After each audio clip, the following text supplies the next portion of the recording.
You know, it's so good to see you all gathered together to welcome a new year. Some of you I haven't seen in a long time, others I haven't seen since Yom Kippur ended last year. Many of you I see every week, and some have been coming to this synagogue your entire lives. Others are here for the very first time, having just moved to the city. I also see many of our college students who have come back home for the holidays. So great to see you.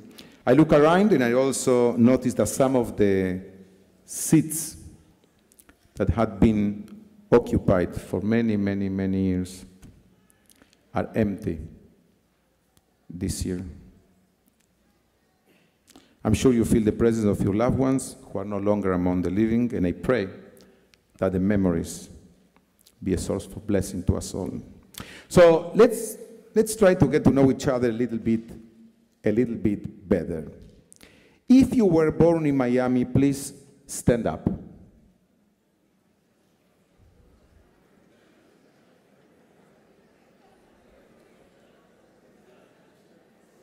Okay, not bad. Please sit down. If you were born in a different city in the United States, please stand up.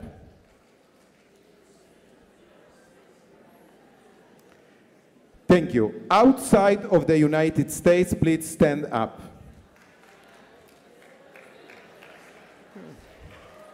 I wish I can have a map here and put all the different countries where you come from. I can imagine a more diverse community than this one. Please, you can be seated. If this is your first time at Rosh Hashanah service in Beit Torah, please stand up. Wow, we welcome the new ones for the first time. If you have been here for more than 10 years, please rise. More than 10 years. If you have been here for more than 20 years, please remain standing. If you have been here for more than 25 years, more than 30, more than 40, more than 50, more than 55, I'm coming, Marshall, more than 60, more than 65, 70. Let's give a round of applause for those who are with us for more than 65 years. You know, I just came back from Argentina, and they're in the middle of a political campaign to try to choose the new president. And I was watching one of the debates on TV, and one of the main candidates attacking another one said the following: speeches don't put food on the table.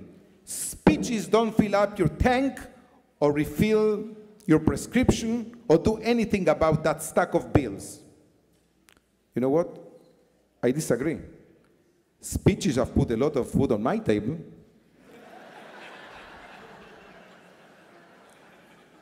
And they have helped me pay a lot of bills and certainly fill my tank. Now, however, there are different kinds of speeches, sermons. A sermon can either, let me use an analogy here as an example. A sermon can be either a massage, a trip to a masseuse, or a visit to a chiropractor. The vast majority of sermons, and I confess I give this too, make you feel good, release the tension, and live uplifted. The sermon today is not a massage, so if you came for a massage, please come back after Sukkot. Judaism is a kind of chiropractor tradition. It's about finding alignment. Isn't that the role of the high holidays? So we will dwell on 3 topics I think are in need of our alignment. I think they strongly deserve our attention. I want to apologize to those who came to services last night, as the first minutes will sound a little bit familiar. I want us to be on the same page and then go further. Before I go any further, I have a question for you. Those who came yesterday night cannot answer. How many weeks does a person's life last? How many weeks does a person's life last? Now, don't start looking at the phone. Don't start doing them. Just think, how many weeks does a person's life last? Well, a book written by Oliver Burkeman titled 4,000 Weeks tells us that the average human lifespan is absurdly, terrifyingly, insultingly short. Assuming you live to 80 years, you will have lived about 4,000 weeks. Of course, you might be lucky. If you reach 90, you will have lived 4,700, 95, 4,940. We are wired to come up with infinitely ambitious plans, but we don't have enough time to put them into action. So thinking about our lives within the frame of weeks help us put our lives in perspective, especially those of us who might have passed the halfway point of weeks we will live. So now, to a 30 years old with a new baby born, each day might seem endless. However, time seems to speed up as you age. People in the 70s or 80s often say months begin to flash by in what feels minutes. It's hard to imagine a crueler situation. Not only are our 4,500 weeks constantly running out, but the fewer of them we have left, the faster we seem to lose them. We grew up believing that the problem was us, that we really can do everything we set out to do, if only we use our time well. So going back to the book, what the author maintains is that all the gurus of correct time management have failed. They told us to get through your emails quickly so that you have more time, but for each email answer, you get 5 back. You successfully finish the 3 projects that you committed, but once they notice you are efficient, they send you 5 more that have to be finished even faster. Having the number 4,000 ticking in front of us demands several things. The first is internalizing that you cannot do everything you want. There are infinite things you want to do, almost infinite places you would like to visit, lots of relationships you would love to nurture. It's just not going to happen. So what are we supposed to do? So first, let's admit I will not be able to do everything, to be everything, to please everyone. The feeling of relief that comes with giving yourself the permission not to be able to do everything, to be everywhere, to please everyone, allows you to give more value and pay more attention to the important things that you can do and want to do. When we reflect on the finite nature of our existence, it becomes clear that our relationship, and only our relationships, shape the course of our lives. The notion of 4,000 weeks can motivate us to forgive, to mend broken relationships, and to let go of petty grievances. We begin to understand that holding into grudges or harboring resentment takes nowhere. We all heard the analogy that life is a juggling act of, we are juggling a lot of balls. And we probably imagine those balls as the red rubber balls you see clowns juggling at the circus. I was told one day to imagine that my life was a juggling act where some of my balls are made of rubber, but others are made of glass. I can drop the rubber balls and pick them up later, and they will still stay the same. But if I drop a glass ball, it will be broken forever, no matter how hard you try to fix it. The key then is to determine which are your glass balls. What are the things in your life that if they shattered would be truly devastating? You see? When you look at life through this lens, your priorities become as clear as those glass balls, and you understand where to invest your 4,000 weeks. The best way forward is to pick a few things to invest your energy. Get rid of the rubber and face the inevitable sense of loss that comes from leaving some balls behind. Because the dilemma is, Do I choose which ball to take out of the game of my life to give safe room to the others, or I run the risk of losing one that is dear to me? 4,000, 4,500, or 5,000 weeks. How to live them? The Unetane Tokef, one of today's main prayer, with his wisdom accumulated over centuries, comes to maintain that we cannot hide from the calendar, but there are things that we can do to make sense of the radical uncertainty of our existence. Teshuvah, repentance. You don't have to live tomorrow the way you have lived up until today. You don't have to embark on projects that don't represent you, that don't give you pleasure, that hurt you, that you don't care about. Because you do not have time for everything. Tefillah, prayer. Prayers offer you the security that you don't have to navigate this journey alone. You are part of a story bigger than yourself. There is community, there is God. Let yourself be inspired to decide what and with whom you want to be. Tzedakah, stop immersing yourself more and more in your personal dramas, forgetting that enjoying freedom and prosperity also demands having eyes and generosity for the needs of others. 4,000, 5,000 weeks to be the juggler of your life. Use them intelligently. Well, there is another kind of intelligence sneaking into our lives with the intention of staying forever. Artificial intelligence. And we will need alignment. In less than 5 years, hundreds of millions of people will get access to artificial intelligence, which is going to become a commodity. It's going to be cheap and easy to have an aid in your pocket. It will be a friendly companion and a teacher and a coach. It will be a scheduler, an organizer, a therapist, an advisor, and I hope not so quick, a rabbi. It will soon be integrated into learning and life just as much as a calculator is today. Believe me, I'm not pretending to know anything about this topic, but I do know that there is a lot of work as a community to respond to it. Let me raise awareness of some ethical dilemmas. Example number 1. MIT has an online game called Moral Machine. The platform shows different scenarios where a self-driving car runs out of brakes.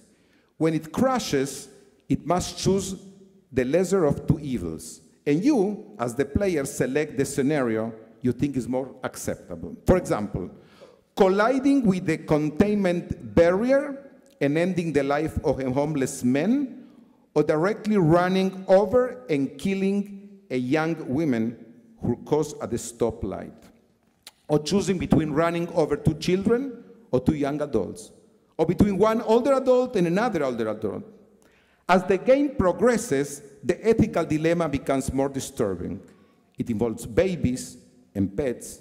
At the end, you compare your answer with those of other users. It's an exercise with no right answer. In these hypothetical scenarios, what should the machine decide, and who is responsible for that decision? The day is near when you will be able to program your car to make the decision. If I am about to crash, always save me first, even if you see little children crossing the street. Example number 2. An algorithm analyzed 340 Rembrandt paintings and managed to reproduce them with the same mastery the painter had. Question: who is the author? What is art?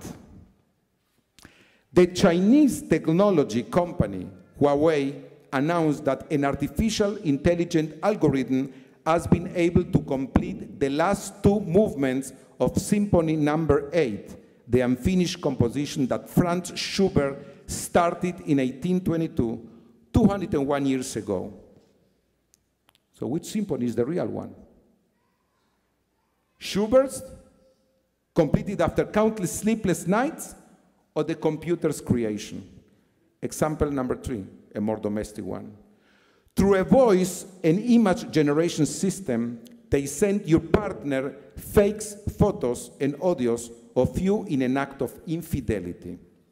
Your partner has to trust you against the real evidence of a photo and an audio. But if you did not commit that infidelity, who will decide what is true and what is not? This technology already exists, is available online, and confuses internet users all the time. Example number 4. In March, a woman in Belgium blamed an artificial intelligence robot for the suicide of her husband of 30 years. The woman claimed that her husband spent 6 weeks talking to Elisa from High Research, who advised him on the best way to kill himself. The risk of artificial intelligence is not that robots act like humans, but that humans end up acting like robots. Machines cannot imitate human emotions, but sadly and dangerously, machines can dehumanize us. And what about Judaism during these dramatically changing times? For 2,000 years, we have been doing an excellent job at history and memory. In Pesach, we remember Egypt. In Hanukkah, we remember the Maccabees. In Purim, Esther, Yom HaShoah, the Holocaust. We remember. We are excellent at remember. But to continue being relevant, we will need not only to remember yesterday, but to use Jewish values to impact the life of the new creature evolving right in front of us.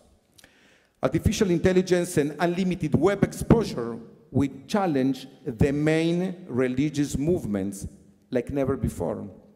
The Reform movement was born with the primary goal to remove Judaism from the culture of the Middle Ages and save Jews in a world in which people believed in magic. Well, in this part of the world, people left the Middle Ages and left magic behind. So what are the goals of the different movements in the new era? Conservative Judaism had a central role in navigating the waters of tradition and modernity. Well, people don't come to shul for me to tell them how to navigate modernity. So what will be the goal of our movement for the next 20 and 30 years? Will it be just a slogan, or we will take modernity and tradition and adequate the changes that are needed? Modern Orthodox Judaism created Torah-filled communities, built excellent schools where they teach their children pre-modern biblical commentaries. With artificial intelligence and unlimited access to internet, the children may start asking questions they will never dare ask the rabbis, receiving answers from an artificial intelligence bot who knows that the story of Noah already existed in other sacred books before the Torah, who knows that Jewish communities always welcome converts with love and respect, a bot that knows that most of the synagogues in the world count women in minyan, female rabbis and leaders. Will that challenge their basic assumption? We have made transition in our history from being an oral-led tradition to writing that tradition down in copy documents, from hand-copied documents to printed copies, from printed books to instantly searchable Talmud in smartphones. And yet, here we are, still reading Torah from a scroll produced essentially the same way of 1,000 years. When artificial intelligence, chat, is able to give a more deeply informed halachic opinion than even the greatest rabbinic scholar, what becomes of a scholar-led, book-centric tradition? So before you answer that question, please know that you don't know. None of us do. But ChatGPT will never be able to make a minyan, will never be able to give a proper hug, to comfort those who mourn. It will never be able to get up and dance with joy as we name a new baby, or 2 babies, or celebrate a couple who is about to be married. Only we humans can do that. New times are coming, and so we must work for alignment despite the immense challenges that are coming our way, and for the Jewish values that make us who we are. Lots of articles all over the state and the world are asking the following question: will the rabbis address Israel in their sermons? So the answer is yes. I will address Israel in the sermon. And I will do it inspiring one of Rabbi David Wolpe's podcast. He begins developing the concept of negative imagination. That means to imagine things that aren't, will not be, but they used to be. Imagine things that are not going to happen, that you will most probably never experience, but that's the way life used to be. I give you a simple example. When I fly on a plane, and the plane is 30 minutes late, I think, I can't believe I'm going to be late. What do I not imagine at that time? Having this trip in a train, in a car, in a ship. In other words, I take for granted what is and always wish it to be better. And I forgot to imagine what doesn't exist. Another example. We are not happy with the level of security in our cities. And we shouldn't. But if you take the most dangerous city in America, in the most dangerous time, on the most dangerous block, it's still 100 times safer than the nicest neighborhood of medieval London, where people got killed all the time. If you travel from place to place, in those days you had no idea where you were sleeping, if it was safe. There was no Airbnb rating. And this reality of our lives where before is something that you always hear older people tell younger people.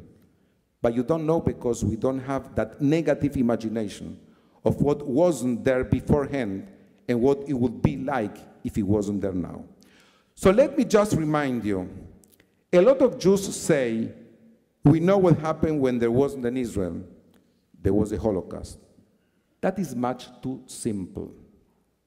What about the expulsions from European countries in England in 1290, France 1400, Portugal 1536, the Spain Inquisition, forced conversion, expulsion, execution? What about the blood libel accusation or the pogroms in Russia throughout the late 19th and 20th century? When we talk about what it is not to have an Israel, our automatic go-to is Germany. But remember, it's not just what happened in Eastern Europe, it's what happened here too. Do you know why Anne Frank died in Auschwitz? Because Oscar Strauss, a friend of Roosevelt, though a very rich man, tried to get Frank family a visa, and he couldn't succeed. He couldn't succeed. It's what happened all over the world throughout Jewish history. We were guests, and often unwelcome guests, in other people's home. And the reason Rabbi Wolpe calls for negative imagination is when someone gets up and talks about Israel today, they say, look, what's going on in Israel, and they either love the demonstration in the street or they don't like the demonstration in the street, as this is all Israel. But if you have any sense of Jewish history, if you know what is actually not to have in Israel, it's not the Holocaust alone. It's Ethiopian Jews thinking they will never see anything other than what they live with until the coming of the Messiah. Or Soviet Jews living under communism with no hope. Our ancestors who again and again and again were subject to cruel whims of other people. We don't support Israel because its actions today or yesterday or tomorrow or last week or last month are exactly what we will do or wouldn't do. It's an existential question. You don't love your kid because they got an A, and you don't stop loving them because they failed the exam. You understand that your faith and your heart and your soul is bound up with this person, and that's what it is to be a Jew. And that's what it is to love Israel. It has conditions of approval. It has no conditions of love. You can be angry. You can disapprove. You can say this is terrible, and they shouldn't have done this, and they shouldn't have done that, and they should do the other thing. You can say that about your kids too, or about your parents. At the end of the day, just remember, even if you didn't live through with negative imagination, what is a world without an Israel? Let me tell you a story. As you know, I grew up in Argentina, a country I love very much. And I always knew that Argentina has zero influence in the geopolitical arena. And I always give the same example. Perón allowed the Nazis to come into Argentina. At the same time, from the other door, he allowed my grandparents to come to Argentina. So never a statement. So it depends who is the president, the policy change. But I always ask myself why, during the Holocaust, the American Jewish community continued dancing and celebrating weddings and chuppahs and bar mitzvahs, and they didn't rally. And the answer is because there was no Israel. They were afraid. The same people, when the Jews in Soviet Union needed them, they rallied. Why? There was an Israel. So what Israel did for the American community is to give them dignity and the sense of pride and the sense of self-respect.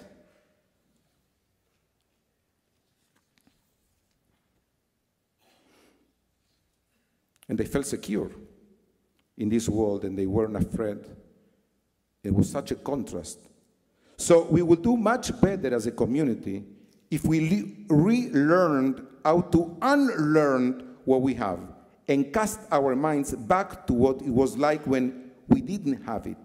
Not only would it make us more grateful and more appreciative, which is always very good, it would also keep us from going off track when this happens or that happens, and being so reactive and so immediate that we forget what really matters. When something bad happens in Israel, I don't like it, you don't like it.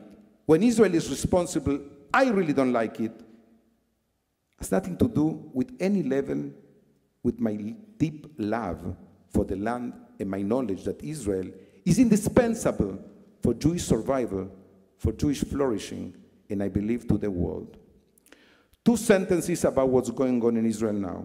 To be clear, this government was legitimately and democratically elected.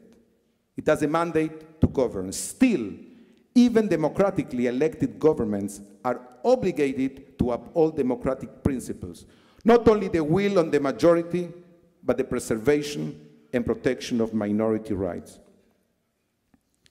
as determined by independent courts. I hope that the silver lining of this crisis will be the opportunity to finally address the foundational principles of Israel's society. Well, it is for Israel citizens to determine this principle, world jury has an important role to play, and we have the right and obligation to voice opinions. I praise the hundreds of thousands of people protesting in Israel every week. They are the proportional equivalent of 12 million Americans. I will never sanitize extremists, supremacists, or religious fundamentalists who sit into the Israeli government. They distort Judaism and are an embarrassment to the Jewish people. Having said that, as long as I am a rabbi here, this synagogue will not abandon Israel, especially in its hours of need. 4,000.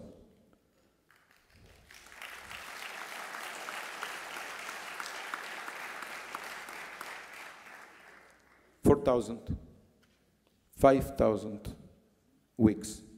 So short, but once internalized, it presents you with the opportunity to live the life you want, to dream the dream you want, to be with the people you love, and to be aligned with yourself.